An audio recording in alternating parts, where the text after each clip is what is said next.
Olá pessoal, meu nome é Queiroz, sou fundador do Instituto Zarael. Hoje nós vamos falar sobre um tema que tem provocado polêmica, divisão e debates intensos no Brasil. A anistia para os presos do 8 de janeiro. Mas antes de tudo, precisamos olhar com honestidade para aquilo que aconteceu. O que vimos naquele dia não foi um golpe de Estado, como muitos tentam repetir. Não houve tanques nas ruas, não houve generais articulando uma tomada de poder, não houve nenhum plano sofisticado.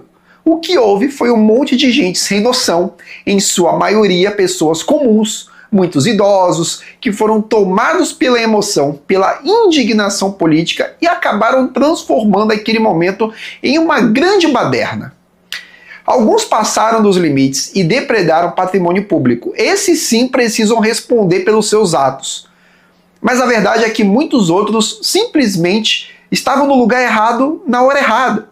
Gente que não quebrou nada, que não praticou violência e que mesmo assim acabou sendo julgada como se tivesse participado de uma conspiração golpista. É justamente aí que começa a grande questão da justiça. Sim, quem depredou deve ser responsabilizado, mas responsabilizar não é o mesmo que esmagar, não é o mesmo que punir de forma desproporcional.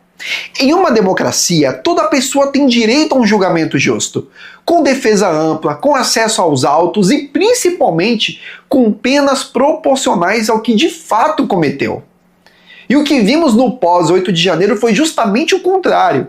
Pessoas sendo julgadas diretamente pelo Supremo Tribunal Federal, sem passar por juízes de primeira instância, sem possibilidade de recorrer em outras instâncias e muitas vezes recebendo penas comparáveis às de assassinos e criminosos violentos. Temos exemplos que ilustram bem essa desproporcionalidade. Débora Rodrigues, a Débora do Batom, escreveu com batom na Estátua da Justiça em frente ao STF.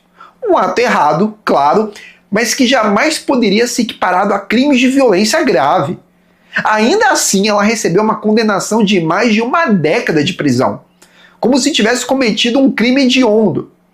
Temos também o caso do advogado conhecido como o concurseiro, Lucas Costa Brasileiro, que alegou estar em Brasília para fazer uma prova de concurso.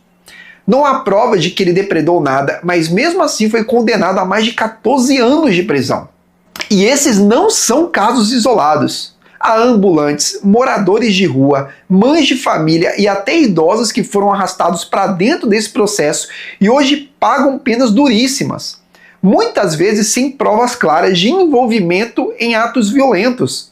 São vidas despedaçadas, famílias destruídas, crianças crescendo sem os pais, tudo isso porque, em vez de um julgamento justo, o que parece ter ocorrido foi um julgamento de exceção, onde o peso da pena serviu mais para dar um recado político do que para aplicar justiça. A pergunta que precisamos fazer é simples: justiça é punir cada um na medida da sua culpa ou é aplicar vingança coletiva contra todos os presentes? Porque o que se viu foi justamente a segunda opção. E isso fica ainda mais escandaloso quando lembramos que crimes como homicídio, estupro ou corrupção muitas vezes recebem penas menores do que aquelas aplicadas a pessoas que estavam ali sem quebrar absolutamente nada. É nesse contexto que surge a discussão sobre a anistia. E é importante lembrar que o Brasil já usou a anistia no passado. Durante o período militar, foi a anistia que permitiu o retorno de líderes políticos, artistas e militantes de esquerda que tinham sido condenados. Naquele momento falou-se em reconciliação nacional, em pacificação. Muitos que se beneficiaram dessa anistia hoje atacam a ideia de anistia para os presos do 8 de janeiro. Mas a pergunta é, por que antes servia como um instrumento democrático de reconciliação e agora seria um absurdo? A anistia não significa apagar os crimes de quem depredou. Significa reconhecer que houve exagero, que muitas penas foram desproporcionais e que o processo conduzido de forma política e direta no STF não garantiu o devido equilíbrio. Significa olhar para aqueles que estavam no lugar errado, na hora errada e que não podem pagar por crimes que não cometeram. Esse debate não é sobre direita ou esquerda, mas sobre justiça. É sobre garantir que o Estado não use seu poder máximo para esmagar cidadãos comuns enquanto outros crimes mais graves são tratados com brandura. É sobre não permitir dois pesos e duas medidas. Por isso, precisamos falar da anistia com coragem e responsabilidade. Ela pode ser, mais uma vez, um instrumento de pacificação, de equilíbrio e de respeito à dignidade humana. Assim como no passado, ela pode ajudar o Brasil a virar a página e seguir em frente.